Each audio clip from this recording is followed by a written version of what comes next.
যোগ্যতা থাকলেও নবুয়ত দাবি করা কুফরি হবে। কি হবে? যেহেতু আল্লাহ রাব্বুল আলামিন বলছেন নবীর পরে আর কোনো নবী নাই, এরপরে যদি কেউ নবুয়ত দাবি করে সে কি? কাফের। সে কি? সুস্পষ্ট ফতোয়া। গত 1400 বছর ধরে সারা পৃথিবীতে এই বিষয়ে সকল ঐক্যবদ্ধ মত, যদি কেউ নবুয়ত দাবি করে, শুধু দাবি নয়, নবুয়ত প্রমাণ করার জন্য যদি কোনো ধরনের কোনো যোগ্যতা উপস্থাপন করে, তাকে হত্যা করা ওয়াজিব, সে কাফের।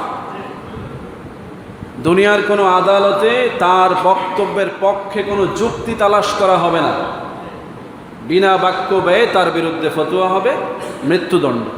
সুবহানাল্লাহ বলবেন না?